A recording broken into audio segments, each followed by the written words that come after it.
The Lord be with you. And with your spirit. A reading from the Holy Gospel according to Saint Luke. Glory to you, O Lord. One of those at table with Jesus said to him, "Blessed is the one who will dine in the kingdom of God."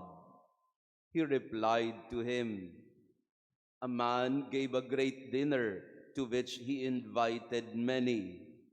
When the time for the dinner came, he dispatched his servant to say to those invited, 'Come, everything is now ready.'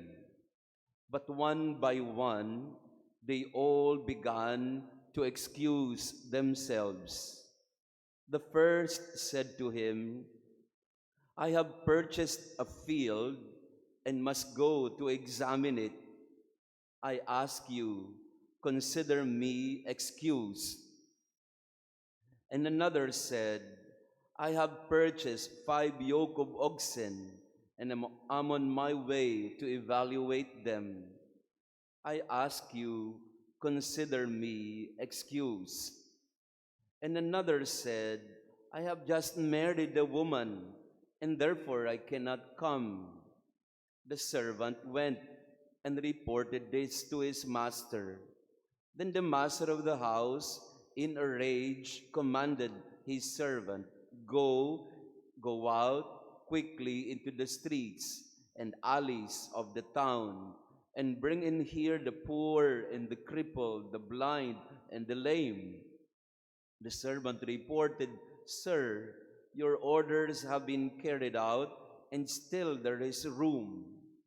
The master then ordered the servant, 'Go out to the highways and hedgerows, and make people come in, that my home may be filled. For I tell you, none of those men who were invited will taste my dinner.'" The Gospel of the Lord. Praise to you, Lord Jesus Christ. Please be seated. Praise be Jesus Christ. Now and forever. Good morning, dear friends. Good morning, Father. Ay bati din ng good morning ang ating mga kasama. It's a beautiful Tuesday morning to be together in prayer. To our online parishioners, thank you also for praying with us today. Sabi po ni Benjamin Franklin, "He who is good for making excuses is seldom good for anything else."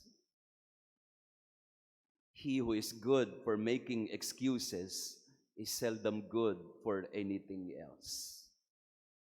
Sa Tagalog, mas maganda. Pag gusto, may paraan. Pag ayaw, maraming dahilan. Sabi pa ng isang manunulat, tayo daw ay, excuses are like our toes. We have at least 10 of them. Excuses are like our toes, our fingers. We have at least 10 of them. Ito yung ebanghelyo natin ngayon. Excuses. Excuses. There is a great banquet, a great dinner prepared by the rich man in the gospel, and yet the people who got invited had a lot of excuses. Let's try a bit of analysis of the excuses of the people, at least for the 3 persons invited. The first said to him, "I have purchased a field and must go to examine it. I ask you, consider me excused." Teka lang. I have purchased a field, bumili ako ng lupa, and I will go examine it. Excuse me. Ang tanong doon ay, bumili ka ng lupa, pero ngayon mo lang i-evaluate? Ngayon mo lang dadalawin? Di ba dapat pag bumibili ka ng lupa, nakita mo na yan nung una pa man? Lame excuse. Another said, "I have purchased 5 yoke of oxen and I am on my way to evaluate them. I ask you, consider me excuse. Excuse me?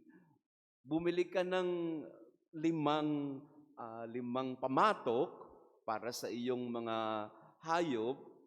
You have purchased the yoke, and now you're going to evaluate them. Di ba dapat bago ka bumili, yun sinuri mo na muna. Doon nung panahon para suriin yan. Lame excuse. And another said, and here's the best excuse. And another said, I have just married a woman, and therefore I cannot come. Kakakasal ko lang. Hindi ko pwede pumunta sa banquet.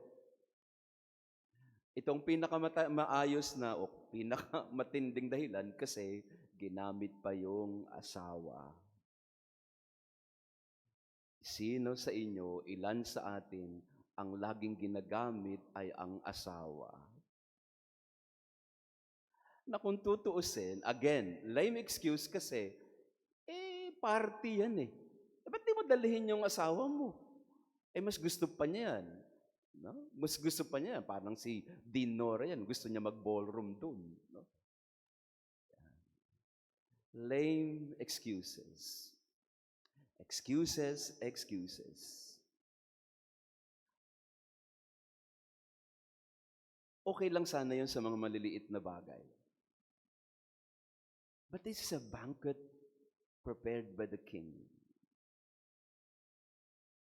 So stop making excuses. Because there are moments in our life that we cannot excuse it away. That we have to come. That we have to attend to it. May nararamdaman ka na naman excuses, excuses. Tapos pag malala na ang sakit, tsaka mo haharapin. Palala na ng palala ang problema ng pamilya mo. Hindi na kayo nag-uusap ng mag-asawa, hindi na kayo nag-uusap ng anak mo. Next time na lang. Excuses. May mga bagay na pwede nating idahilan. Madali yan sa trabaho. Mag-excuse ka lang, di ba? Paboritong gawain yan ng mga nagtatrabaho sa opisina, tamaan ng wag naman magalit, pero may sakit po ako Actually, nasa Boracay, may sakit. Mahilig tayong mga tao sa dahilan. Pero sinasabi sa atin na may mga pagkakataon na hindi ka na pwedeng magdahilan. And so we ask ourselves, what are our excuses and justifications for the things that we are supposed to do, and for a long time ago we should have done, but we have kept on postponing, and we have never attended to them, when in fact, they are necessary. So in our Mass, hindi po ako nagagalit pero tinatamaan din kasi po ako nito. Kasi mahilig din ako magdahilan. Pero subukan mo kaya, stop making excuses and start making progress. Making small decisions, making small choices so that you can start moving forward. Habang nagdadahilan, mas lalong natatenga, mas lalong nababalam. Pero pag nagsimula tayong magdesisyon, when we start making choices and decision, when we start making progress, and then we don't allow our excuses to justify our stubbornness or our perhaps irresponsibility and immaturity, then maybe it's about time we say to ourselves, I will attend the feast. Kami po ngayon ay nasa alumni homecoming sa San Carlos Seminary. That's for 2 days, Monday and Tuesday. So kagabi, meron po kaming parang banquet sa mga alumni na pare at laiko ng San Carlos Seminary sa may Makati. May isa po kaming pare sa table na galing Zambales, galit na galit siya.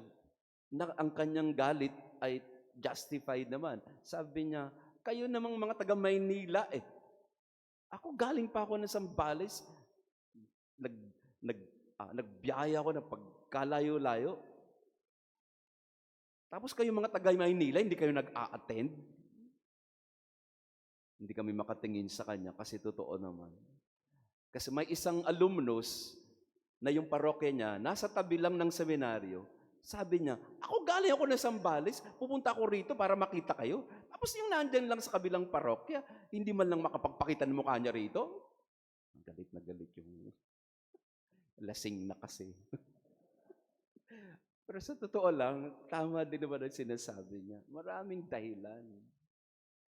Kung tutuusin, maraming dahilan na kung pwede lang sanang gawin, let's start being man enough or woman enough to say, today, I make progress. Today, I will not make an excuse. Praise be Jesus Christ. Now and forever. Maraming salamat po sa inyong pagdalo sa ating misa. To our online parishioners, thank you for praying with us today. Stop making excuses. Start making progress. That is the invitation of the Lord for us today and every day. The Lord be with you. And with your And spirit. may our loving God bless you and your family, the Father, the Son, and the Holy Spirit. Amen. Our Mass has been offered. Go in peace to love and serve the Lord. Thanks be to God.